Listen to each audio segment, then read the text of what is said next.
Main Street through the years. The interesting thing about this photo from us is, if you grew up here in town, or if you remember this, that truck in the middle of the picture is going to Dunham's.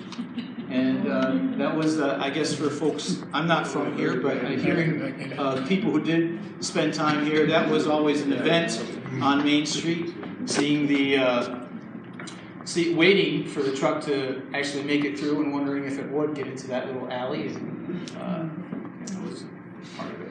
We're going to go back to, I started doing Brattleboro history influenced by Walt Harrington, so everything always ties back to Fort Dummer for me. And so Main Street, I think also, why is Main Street where it is? It goes back to the mid-1700s. Fort Dummer was built in 1724, about a mile south of here on the Connecticut River. And the settlers of Fort Dummer were in conflict with the Native Americans who were living here, arguing about who should actually control the land. And a fellow named Fairbanks Moore left the fort. He was a soldier at the fort in 1757, and he'd been in conflict with the leader of the fort, whose last name was Willard, Nathan Willard. And Nathan Willard's family had been running the fort for 30 years or so. And Fairbanks Moore decided to set out on his own and try to settle the land, which is now where the Brattleboro Retreat farm is. And his effort in 1757, he went there with his son and his wife, and within months they were attacked, and he didn't survive the attack. His wife was captured. And it was a dispute over land that had been native land for centuries. And the reason why Fairbanks Moore wanted to settle there was because it had been cleared by the natives for a long time. And it's where they did their farming. And so Fairbanks Moore, seeing this cleared land, said, hey, it's a good place to settle. And the natives didn't agree. And so that's what we're going to do with this slideshow, is show sort of the history piece and then what it looks like today. So on the left is when it later became the Arms Tavern, and then on the right is there's a stone in front of the farm now that just commemorates this first settlement of Brattleboro. And then why Main Street happened was that John Arms, the fellow who built the farm, he also gained control of the grist mill.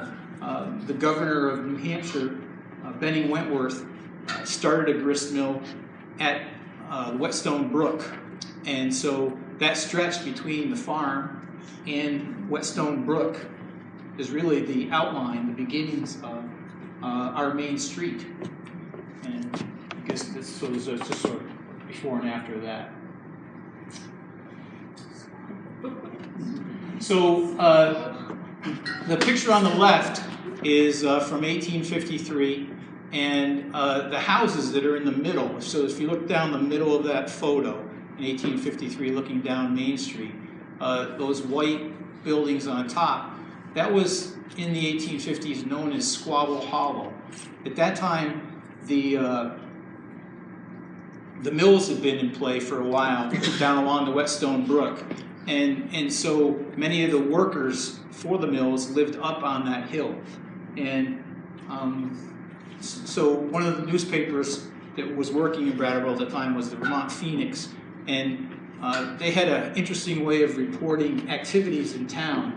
If you were English, with an English background, then you just had your name put in the paper. If you were African American, then you were the Negro, and then whatever your name was. And if you were Italian, then you were the Italian, and then whatever your name was. And the same for the Irish and the French Canadians. And so this hill was known as a place where there were lots of squabbles between the workers, and most of the workers were not of English ancestry. And so the name Squabble Hill came from or Squabble Hollow came from an argument between some Italian mill workers where a knifing happened as a result. And it was a name that stuck for a while. This is the flood in 1869. This is the Whetstone brook down at the bottom of the hill. John and Lee and Bill, make sure you chime in here. Well, the building right there on the right is the Van Dorn block. That's the oldest of the buildings downtown, and it's still standing, as most of you will remember. And then that's the Main Street Hill. So those are two angles. There's one from the south side of where the bridge was, and then the bottom is looking up the Whetstone Brook. So if you're coming out Flat Street at the stoplight and look straight ahead, that's the Van Dorn building. Correct. And right after the flood in 1869, within months there was a fire which took out all the buildings between Flat Street and Elliott Street and High Street. And you can see the white building at the top there is the Hunt House, which was the first brick house built in Brattleboro in the 1812 or right around that time, and it continues to be a prominent house throughout the history of Brattleboro until it disappears. Anybody want to add anything to this? I don't think of anything right off. Right. That's the Baptist church on the right there? Yes. Yeah. Right next door to us. Yeah. Right. Is that Flat Street? This is Main Street, and so you see where the white building is. That's where Pliny Park is now, and where Pliny Park, and where the Thai restaurant is. So what's in that space now is the Brooks House and Crosby Block. Yeah. And so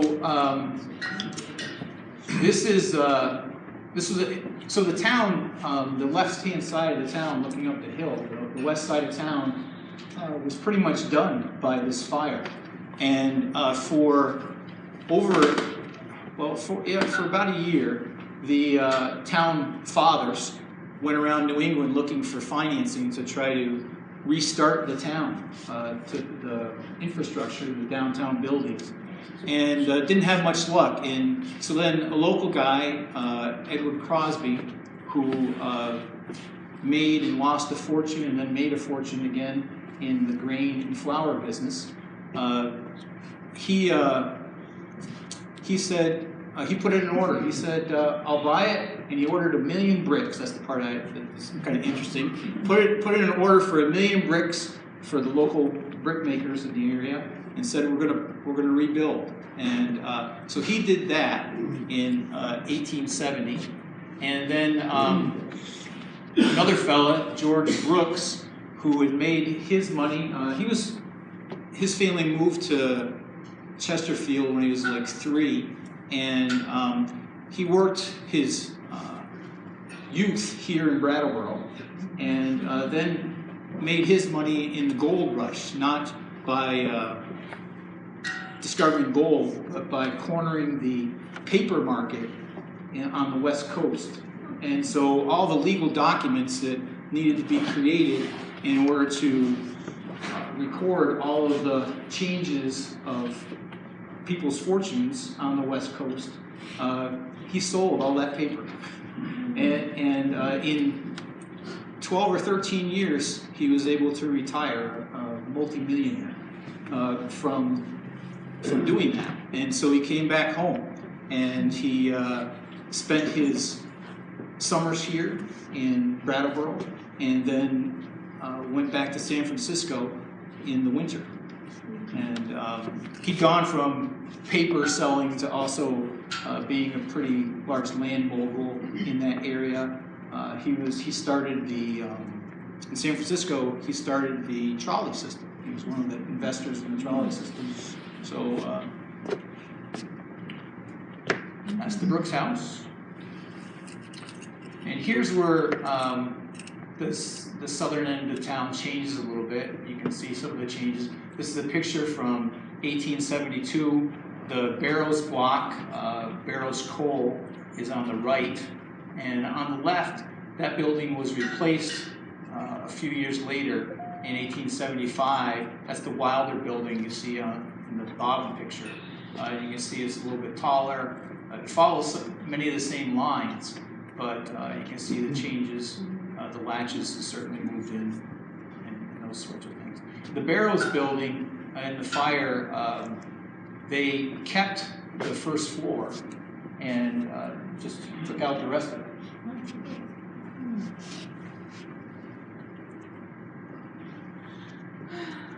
Town hall from a while ago.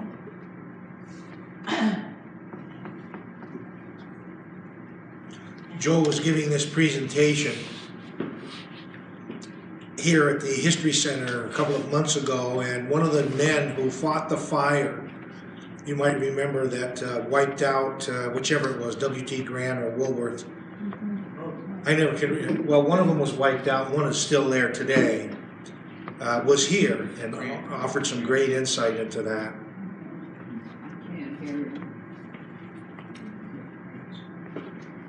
And then the other thing that George Brooks did is he funded the beginning of the library, and this is before and after. The picture on the left is from a postcard, and then the picture down on the bottom right shows what happened. It became a parking lot.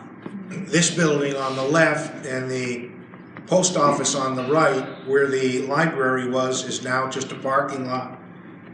Many of us went to high school here and went to the library on a more or less regular basis. And it wasn't very quiet. The floors were so creaky in that place. You couldn't sneak up on anybody. Tried like hell, but couldn't do it. This is just another shot of the Brooks house. This is when Benjamin Harrison visited Brattleboro. And you can see the porch on the front of the Brooks house, which is no longer there.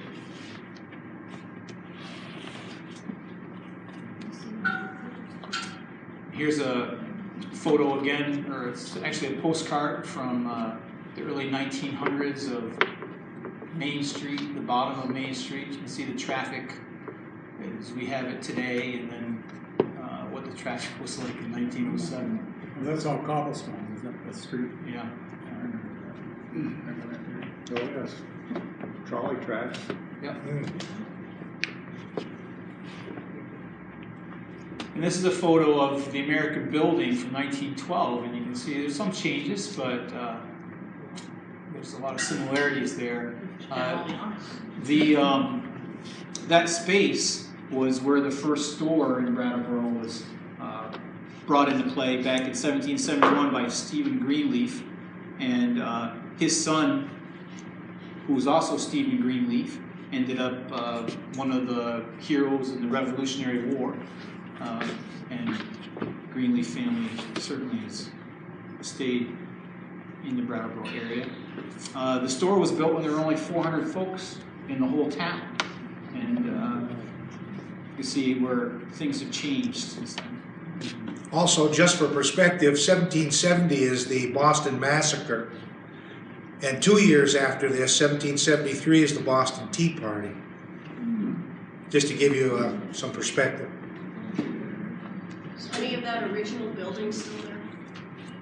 The American House building that was there, the American House is no longer there. Nothing from 1771. No, definitely not.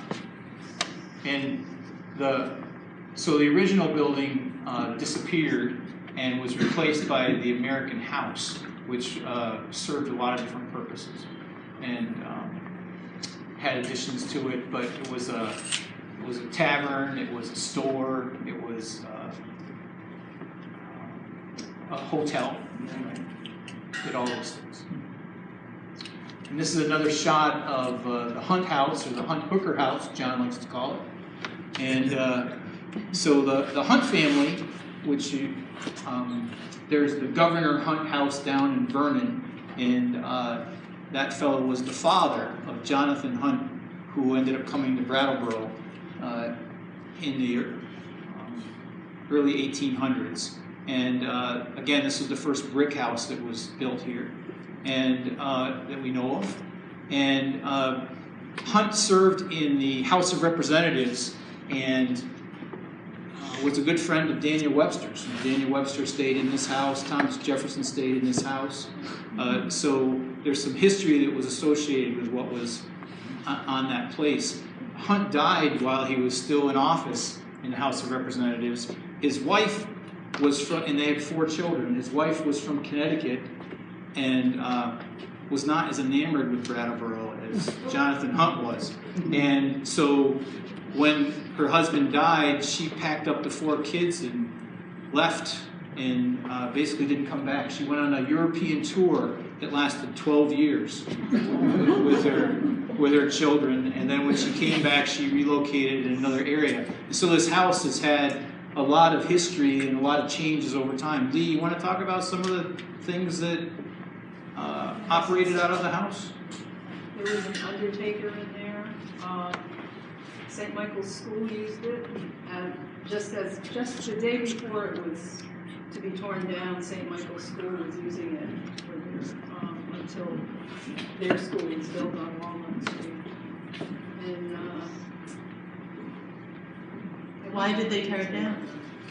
Why they tear it down? Montgomery Wards came later. We'll see that one. The other thing that happened on that corner, which was kind of neat, was they built another, a smaller building right on the corner. And what they did there is they had a post office in that area for a while. And they also, that was a stagecoach stop. And so as people were coming from the west, they would be dropped off there. That was the place, it was sort of like the bus station, except it was with stagecoaches. And that operated for a while there also. And that's a Hooker house as well, right? And it's the Hooker house, and George Hooker lived there, and eventually he's the one who built the Hooker Dunham building across the street. So he basically lived almost diagonally from the Hooker Dunham. He's the brother-in-law of Jim Fisk. Yes, yeah. And here's where we are right now. And you can see the library and how that's not there anymore. This is the Crosby block, and the bank early on changed the facade. You can see the Vermont People's National Bank, and then in 58 and 59 they did a big remodel of that whole corner. And so now when you look at it, you think, well, you could think that it wasn't all part of the same building, but that's just some of the changes that occurred on the street. Those of you who were alive then remember that was Vermont National Bank. And Joe, could you read the name to us on the top left photo from 1925? Vermont People's National Bank. And now it's People's Bank again here today. Yeah. Thanks, Joe. And then you were asking what happened to that corner where the Hunt Hooker house was. And this happened in 1929. Montgomery Wards came in. And John, I was just up in Burlington a couple weekends ago, and you talked about how this facade, go ahead. Yeah, there's an identical facade in Burlington. There was sort of a standard stores that they were building around the country, and it's sort of amazing to be in Burlington and see what looks like the same building. Huh. Yeah, it is. We came out of the mall on Church Street in Burlington a couple weekends ago, and I started telling my wife that story, and of course she glazed over. But I thought it was interesting that they did. They basically put the same stamped building in various places in the country, and this is one of the few. And I think Burlington and Brattleboro are the only ones in Vermont that still have it, this structure.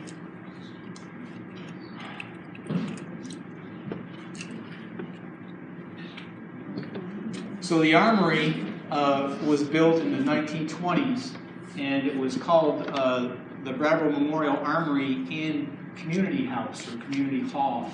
And the idea was that it was supposed to serve many purposes, and one of them was after World War I, it was to house the National Guard that was here, but it was also here to provide the gymnasium for the high school, which was across the street, and that's where they had their phys ed classes, and it's where they played basketball up on the top floor, and it's also where they held functions like this, the various organizations in town, the Elks, the Moose, they all wanted a place where they could have bigger functions, and so this building served those functions until the 70s when the Vermont National Guard left Brattleboro and went up to Westminster, and the building got turned over to the town, and the town got a grant of like $400,000 to convert it into the Gibson Aiken Center and the functions and services that it provides there now. And I disc jockeyed there in the 1960s from that stage. Raise your hand if you danced to my music. Did you? Yeah.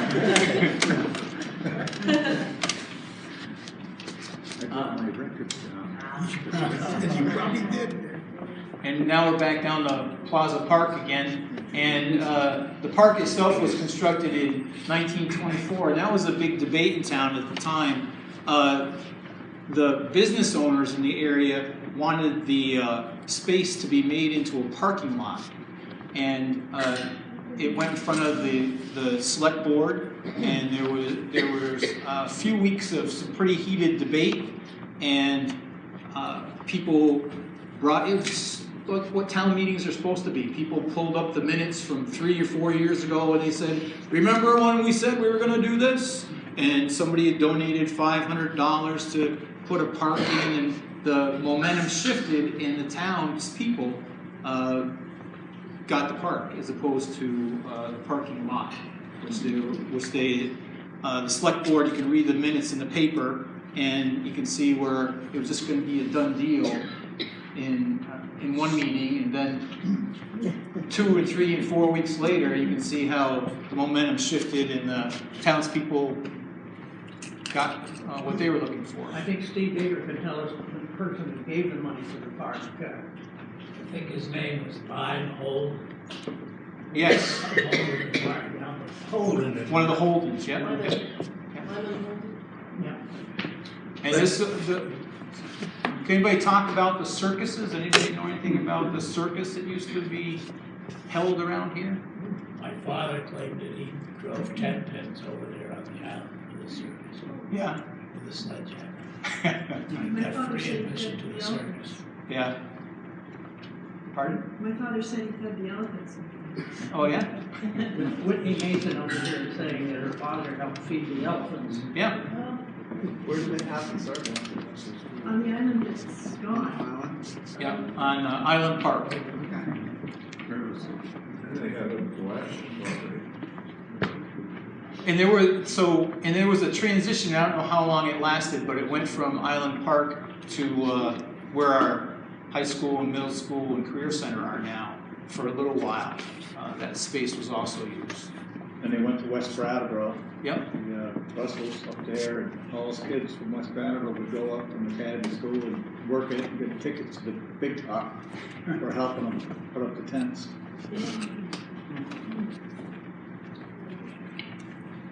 And here's the old high school.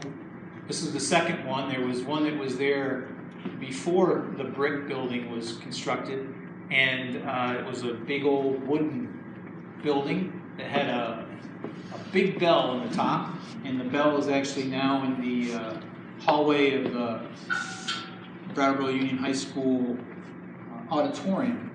As you're heading into the auditorium, you'll see this bell on and that comes from the high school that was standing until 1882 in that space. Do you know what the little building is to the right of it? I don't. Does anybody? Kind of a My parking lot goal off was the for street. hockey. Brattleboro had a hockey team until World War II, and they won the New England Championship, I think, in 1939. They played down the Retreat Meadow, and they played on Harris Street, but they had a rink right here. In the parking lot.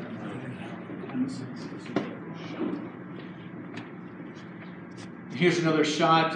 This area became a gas station, and then behind it, or in that area, Manly's had a auto dealership for many years, and the Manly building is behind there now, which also had an auto dealership in it. So this was sort of the corner for cars.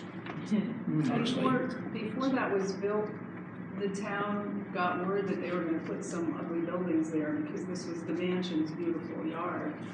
And the town wanted to have a park, but it was determined that, because of the cost of living and how much in debt Brattleboro was, it wouldn't happen. So the gas station went up. Ted Hawes had a view of a Packard automobile agency in the Manly building, and his brother had a Buick agency down on Elliott Street. The latches went up in 1938. The story behind that, probably many of you already know it. It was scheduled to open right about the time the hurricane came up through, and in 1938, and so the opening of the latches was postponed for almost a month, but it still did open in 38, and it was really the family had done very well in the movie business throughout New England, and this was their effort at trying to honor their father, who had started a Latches theater at that time, like 20 years before, and so that's how the Latches came to be. Do we know what happened to that more towery bit that was on the top of the facade? Does anybody know anything about that? Did it get hit by lightning? Damaged by the weather. Weather? I think so. It's dangerous up there now. I climbed up there to take photographs, and it's not safe. It's not safe up on that roof. What's unsafe about it? It's unsafe. What's unsafe about it? Well, I was trying to lean over to take photographs and replicate, and it has a very gradual and very dirty connection from the main roof itself to the facade that goes up a little bit beyond the roof level. And there's no railing or anything to prohibit you from going over. Only my tummy kept me. Next time, tie a rope. I should have. This is the Hooker Dunham building from 1884, and you can see, personally, I really like that picture on the bottom. Just the uniformity, it just has a nice sense to it, and you can see how it's changed. John, you want to talk a bit about the clock? Do you have any? Pardon? The clock Yeah. that's in both photos? I don't have anything to add on. Okay. Yeah, correct. We restored that a while back, didn't Yes. It's one of the neater things I think about downtown is how the clock's hung in there. This is the Paramount. That building was there for a very long time, but it was one of the original buildings along the east side of Main Street. But it was refurbished, really remodeled in 1937, and became the theater. But there were also other movie theaters in town.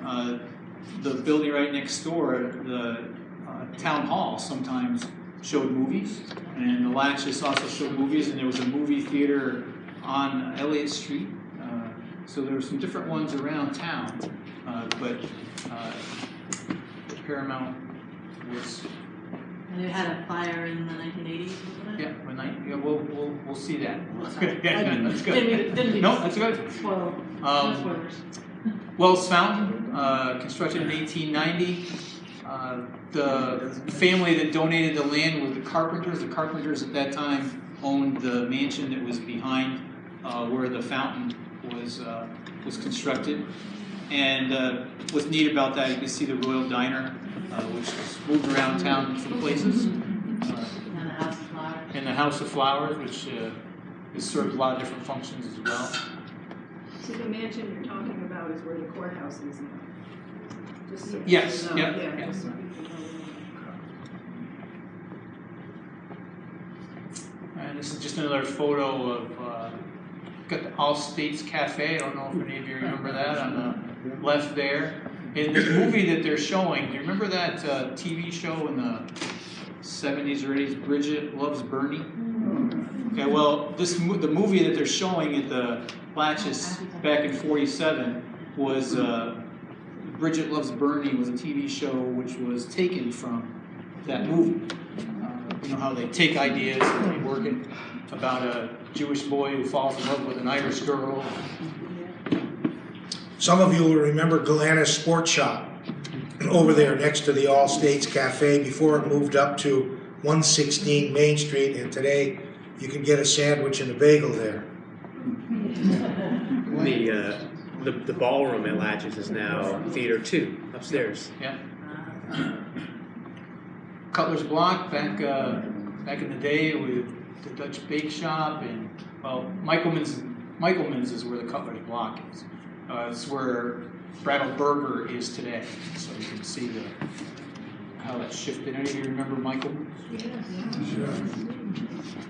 The Brattleboro Police Department would go to Michaelman's, and Mr. Michaelman would make up the uniforms for them. Really? Yeah. All the Boy Scouts. Oh.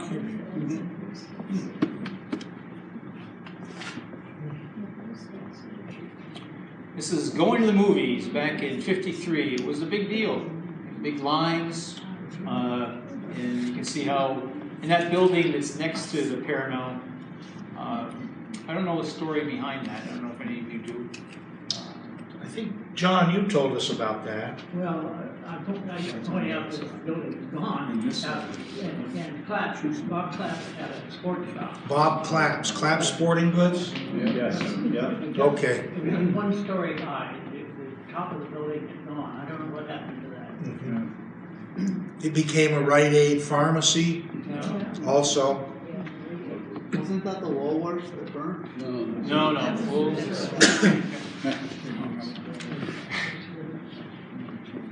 So this is an alumni parade from 1954, and the capture, the information that came with the photo said that's actually the Bellows Falls Band.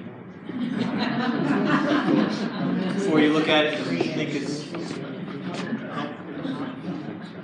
And where W.T. Grant was, the foundation of the old town hall supposedly was used in order to put in the grant. Where the canopy is on the center there, that was Tom Thumb's. Yeah. We have blueprints from that we got donated at the Newfane Museum last year. Yeah. And it's Nice. up there. Good food, downtown. I just put this. I like this picture. I don't have a lot to say about it, except that it shows the hotel pharmacy in '54, and again that corner that became the gas station.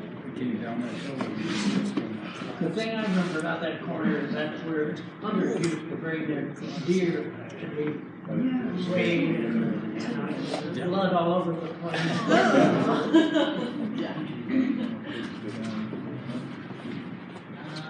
This goes back to the many uses of that mansion. It was tourist accommodations for a long time. House of Flowers. There was a cab, a company there, and also the car company and the Chelsea Royal, or just the Royal at that time.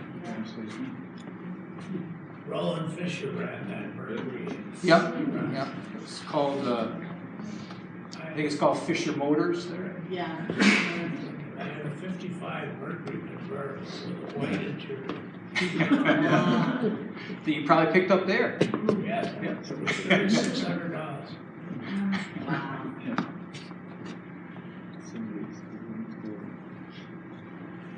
Anybody know anything about Cindy's? We've talked about it. We don't. Yeah. What could you tell us? I've got clothes in it. The teenager. Yeah. How long was it open for? Do you know? Probably into the 60s, my wife used to shop there. Yeah. Brattleboro was a place back in that day where you could go to Mann's and Cindy's, and you could shop at Christmas, start from one end and the other, eat along the way, and get a present for anybody, any size or any age.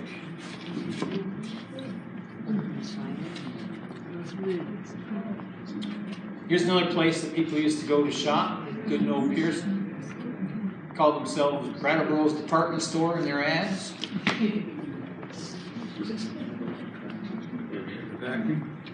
Vacuum system for payment, Yeah. overhead. In the elevator we used to ride.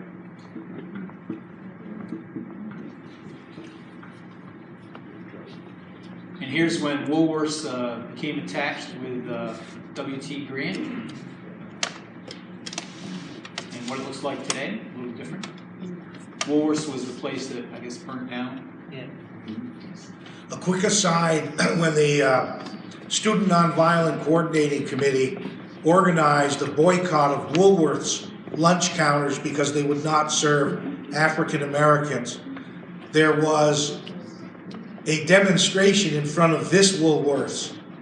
One person from Putney carried a placard back and forth on the sidewalk in front of the Woolworths trying to encourage Brattleboro people not to eat lunch at the lunch counter in Woolworths in support of SNCC, Student Nonviolent Coordinating Committee. John Lewis, Congressman John Lewis, was a founding member of that organization from Fisk University in Nashville, and of course he continues to represent the 12th Georgia district in Congress today.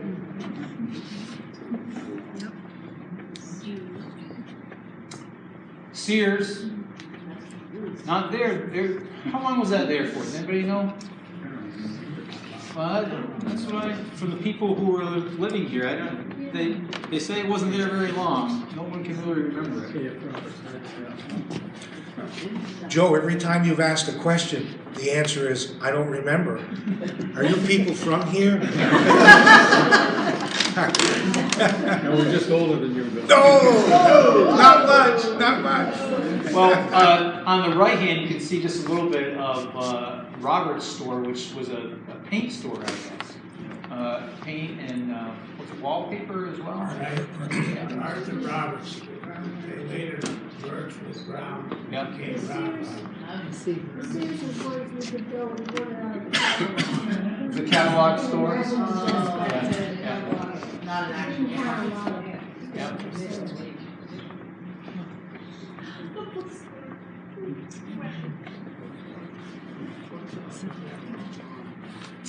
First National store was there.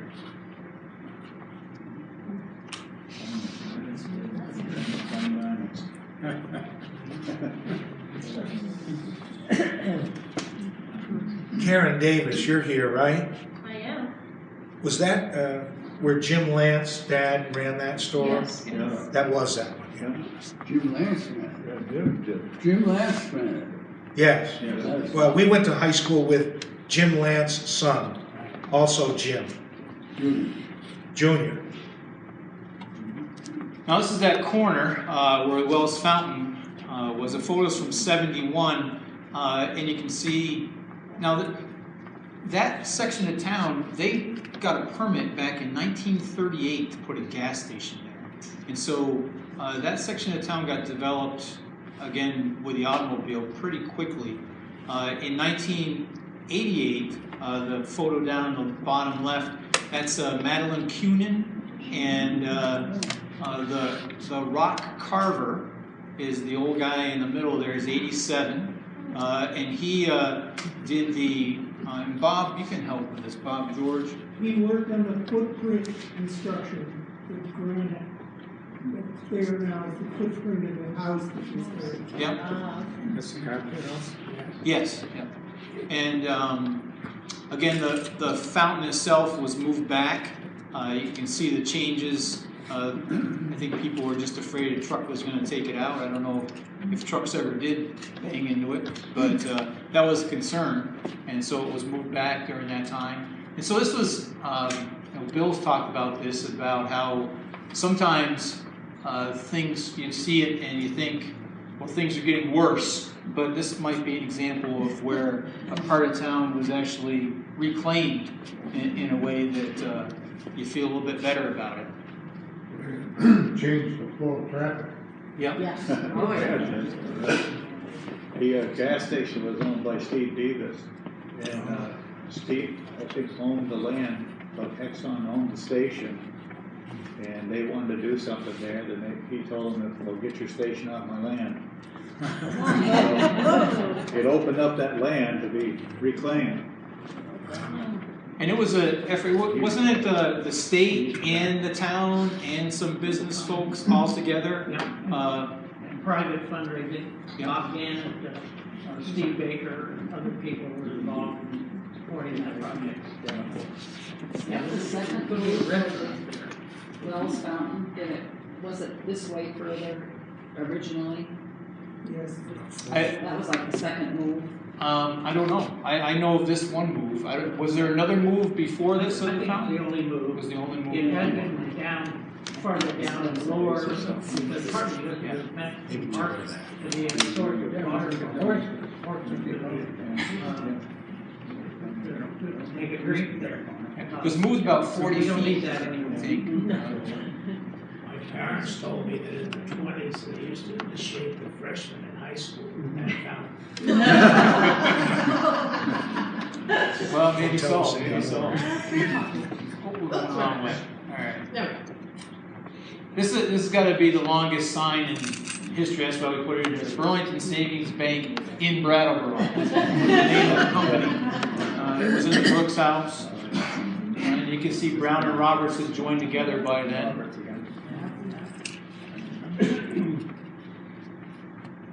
And this is the sort of a bit of the history of the granite block.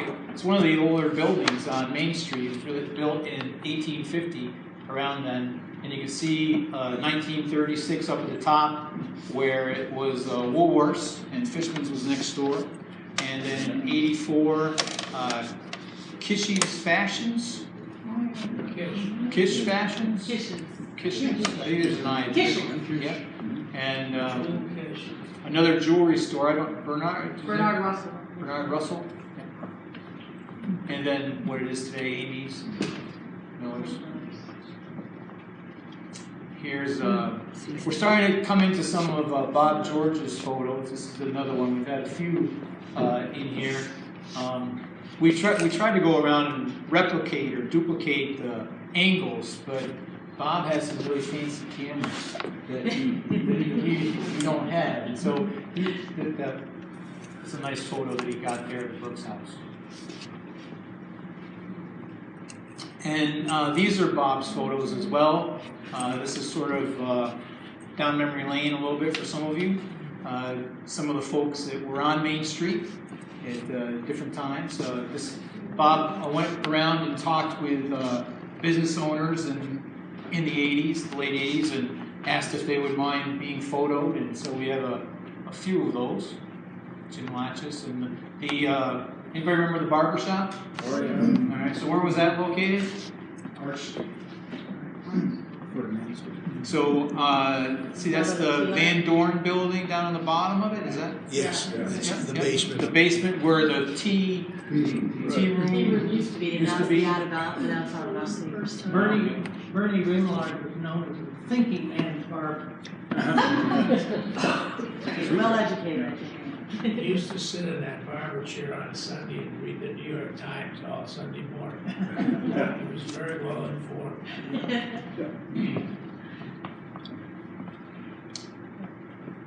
few more. The folks from Shin Law and Mr. Baker. Is that on Elliott Street? This is, I think this is all No, Main Street. On the hill. They That was started pretty- on that was the- pretty Yeah, that looks down like there. Sam's. It's Baker's Bookstore and Sam's Yeah. Army and Navy. Yep.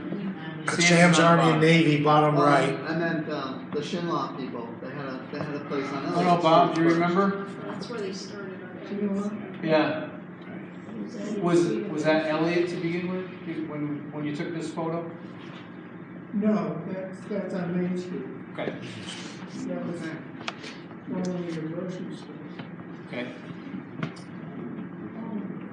They started out on Elliott Street, a Oops. place called Anthony's.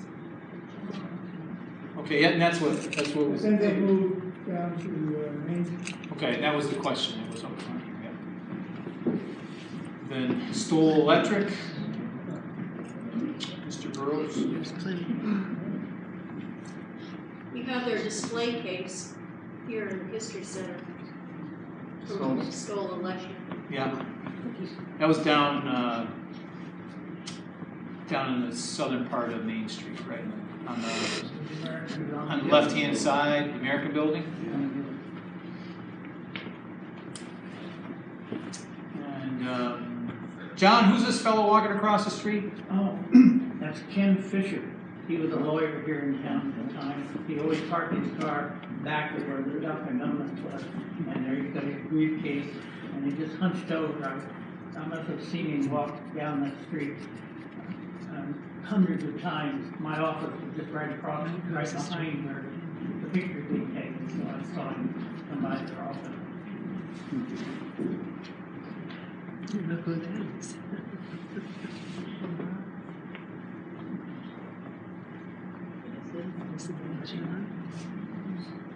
Here's the fire.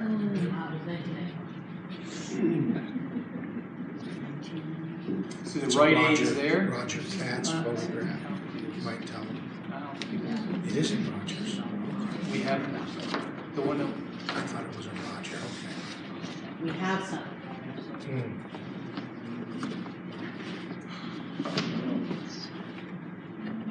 Back when you used to be able to get your shoes fixed around here.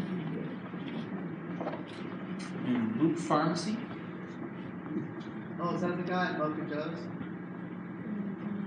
Mocha Joe's was a cobbler. Yes, yep, that's the spot. That's, Across the street.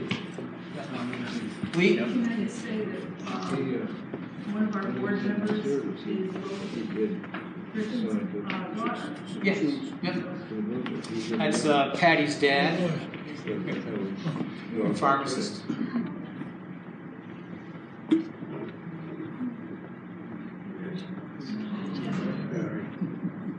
There's a few guys that are up in the history room, I believe. Is that the history room?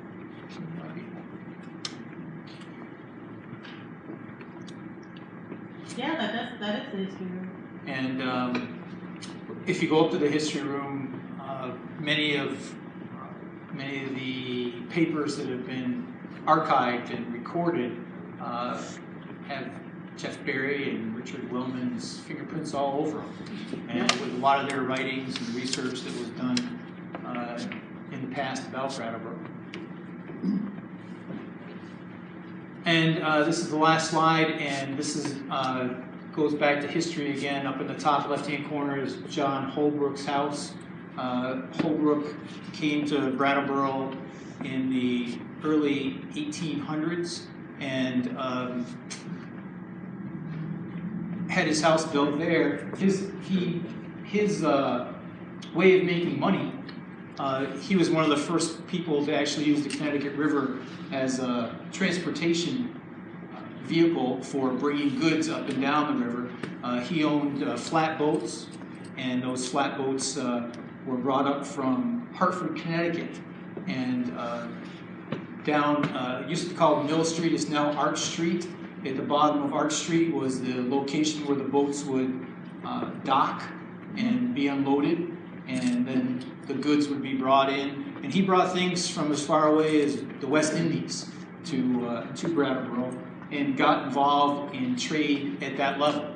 So did very well, ended up owning a paper mill down on the Whetstone as well, and got into publishing, published the Bible, which became, he was one of the major publishers of the Bible. And back in the day when people would go around house to house and sell things to you, that he made his fortune by having people do that as well. So that was a deacon over? Yep. And the Francis Goodhue, the Goodhues came here, the story is with $30,000 worth of gold, and basically bought up the town. Almost all of Main Street, and north and south of Main Street as well. There were 3 mansions on Main Street that were Goodhue houses in the 1800s. They're all gone now. But the Goodhues certainly had a large hand in the development of the town in the 1830s and 40s and through that time. The guy, well, we talked about the Hooker Hunt House already, and Edward Crosby was the fella. He was born here in town, and his dad died when he was 33. He was a teacher in town, and he'd also worked for the Holbrooks and had run a store up in Dummerston, which had not done all that well. But his dad died at the age of 33. Edward's mom ended up being the person that ran the turnpike between, so there was a building about where the Chelsea Royal Diner is now, and there was a turnpike that went from Brattleboro to Marlborough, and you were charged to go up and down that road. And his mom's job was to collect that fee, and that's how they got by. She had 4 kids, and that was their way of making a living. He started working in the mills along the Whetstone Brook in what's now Centerville, or what was Centerville, and ended up getting involved in the grist mill business and flour, made a fortune, built his way up here in Brattleboro, and then lost it all. As the Erie Canal and railroads started to come in, he just lost. It was all about trade and about the next trade and the investment and how much you were going to get for what you invested. And he made some bad decisions, lost everything, and then started up again, became friendly with Jim Fisk and learned about the railroad business early on, and ended up doing very well again. And the Crosby Mill, that some of you might remember, that was down along the river, and down along the river, and then before that, when it was at the bottom of Main Street, was his. The guy on the right is George Brooks, and we'll talk a bit about him. And that really, that's the end of it, folks.